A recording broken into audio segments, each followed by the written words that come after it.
Yes, Gary Busey is my husband. 11 years ago, he asked me to marry him, and I said yes. Apparently, brain damage is contagious.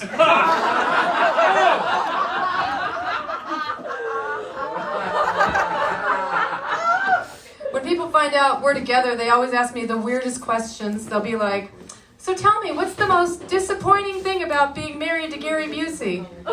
And I'm like, "I don't know. Finding out he wasn't Nick Nolte?"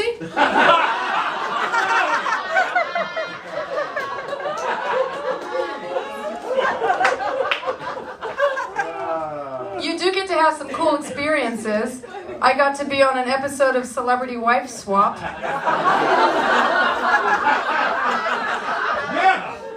For 2 weeks, I got to be the wife of Ted Haggard. Do you guys know who Ted Haggard is? No, he's the evangelical pastor who got caught doing crystal meth with a gay male prostitute. Never in my life did I think I would ever crave the predictable stability of being married to Gary Busey. So we have a 30-year age difference. It's a big gap, but what can I say? When we met, I fell madly in love with his enormous house in Malibu. We had to evacuate during the Malibu fires last year, but my husband refused to leave. I'm like, "Babe, this is a mandatory evacuation. We have to leave now." He's like, "I've lived in Malibu since 1979. Nothing can make me leave. Nothing." And I'm like, "But they're going to turn off the power. You won't be able to watch TV. Let's go." "Get out of my way, bitch. Move it. Move it." You learn a lot about your significant other when you're in a crisis together.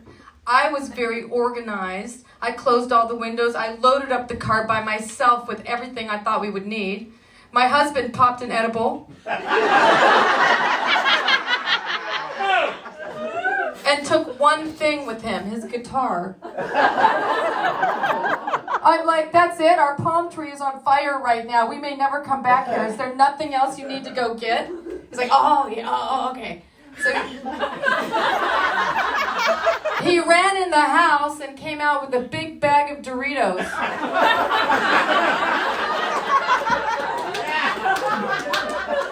For the road trip.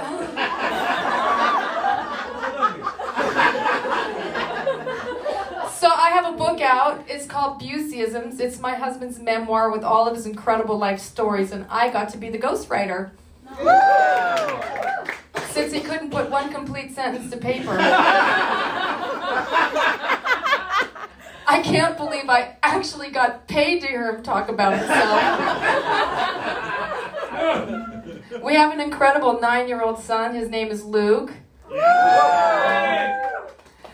Let me tell you, when I first had him, I did not want to leave the house, but I finally made myself. Luke was about 3 years old.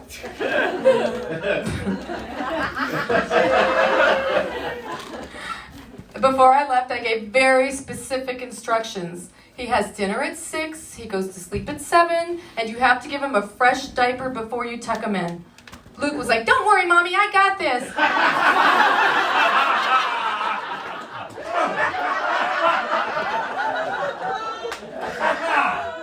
Not long after I had Luke, I found out that my husband had to declare bankruptcy.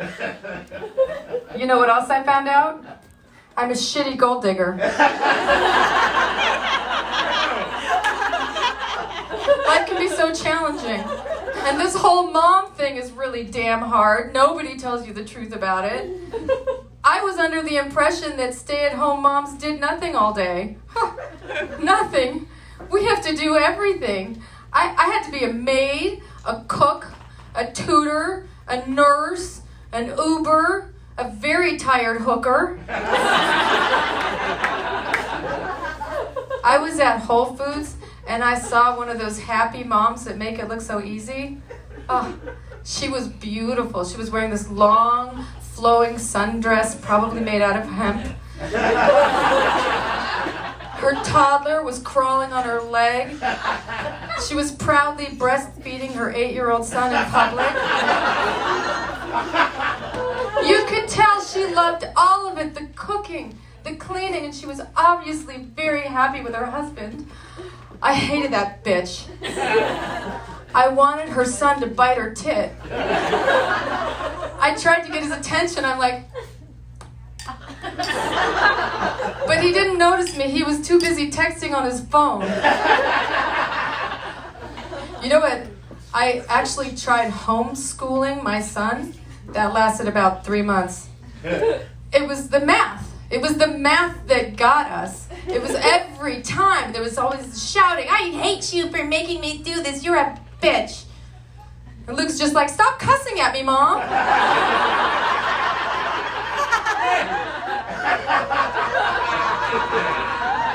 They do these insane word problems. This math, no one can understand it. Why can't they give you a math problem you can use in your everyday life? Like, if Mommy weighs 115 pounds, how many double mojitos will she be able to consume in a 4-hour period before she will blow a .08? I can solve that. You know what really stresses me out are play dates.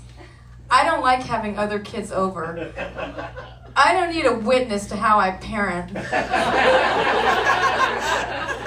don't know how to act in front of these kids. You have to put on this cool mom mask and pretend you're not some stressed out woman counting the seconds until they leave so you can stop drinking Pinot Grigio out of a mug. Can you imagine? These parents are so desperate to get rid of their kids, they drop them off at Gary Busey's house.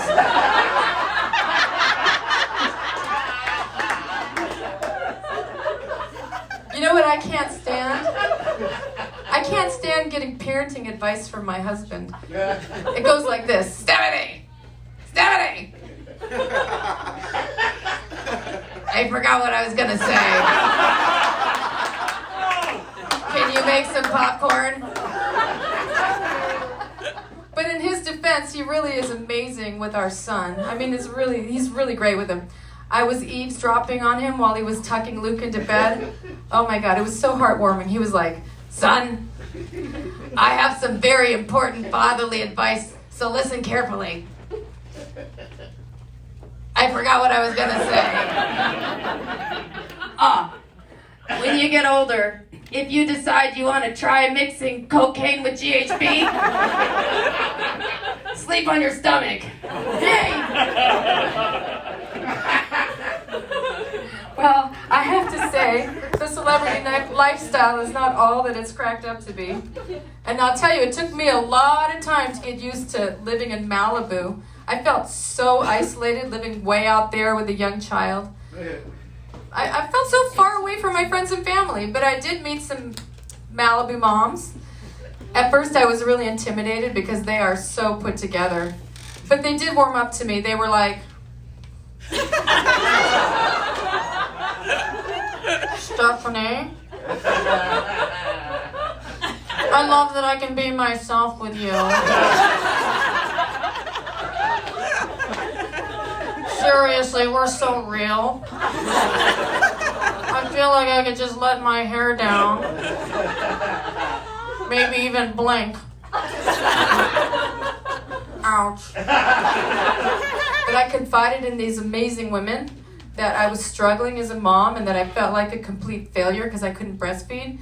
And they could totally relate to me. They were like, oh my God. Steffanie, the exact same thing happened to me.